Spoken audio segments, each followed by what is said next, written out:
నమస్తే కమల్ని. సో ఈ రైతుని గుర్తుపట్టారా మీరు ఎవరన్నా?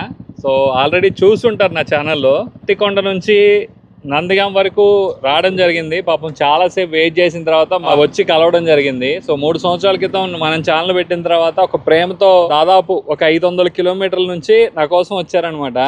సో ఈ ఫార్మరు. నమస్తే అండి, బాగున్నారా? సో చాలా ప్రేమగా పిలుస్తారు. ఇక్కడికి వచ్చినప్పుడల్లా రాండి అంటారు ఈ చుట్టుపక్కల ఎప్పుడు వచ్చినా. బట్ ఎప్పుడు కూడా కలవడానికి కుదరలేదు ఈ 3 సంవత్సరాల్లో. ఇప్పుడు పత్తికొండ వస్తే కలవడం జరిగింది. సో ఎట్లున్నా నేను ఇప్పటికి కొంచెం మారిపోయాను. ఏం మారాను?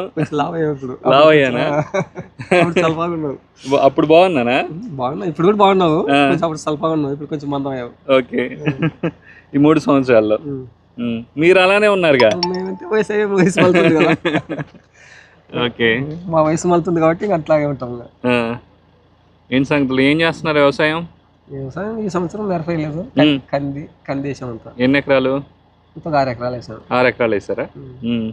కంది బాగుంది. ఏ ఊరు ఇది? పత్తికొండ దగ్గర మారెల్లా. ఓకే, ఇక్కడికి 18 కిలోమీటర్లు.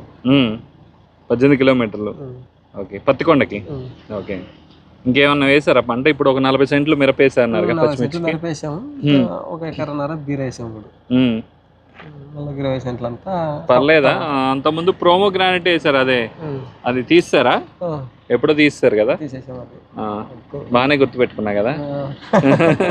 అప్పుడు కుదరలేదు అది, అది ఇంకా తినేసింది. ఇక లాస్ వచ్చింది అన్నారు. నా నుంచి వచ్చినప్పటి నుంచి మా ఫార్మర్ ఉన్నారు పత్తికొండ అని చెప్పి ఫోన్ చేశా. మన బాబు ఎత్తాడు, అనిల్ కదా. అనిల్ లిఫ్ట్ చేసిన తర్వాత మళ్ళీ ఇంకా నానేడి అంటే ఫోన్ చేస్తానన్నాడు. లేదు, మీ ఇంటికి ఎట్లాగైనా రావాలనుకున్నా యాక్చువల్గా. సో ఇట్లా ఆ రోజు ఫోన్ చేశారు కదా.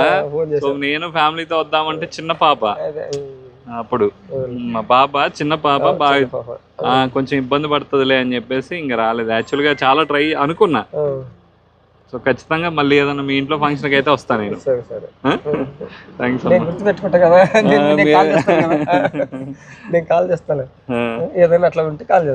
నాకు వీళ్ళందరూ కూడా ఫార్మర్స్ చాలా మంది ఒక ఫ్యామిలీ లాగా, ఒక బాండింగ్. అంటే ఆ ఎఫెక్షన్ అనేది మా ఇంట్లో వాళ్ళలాగా.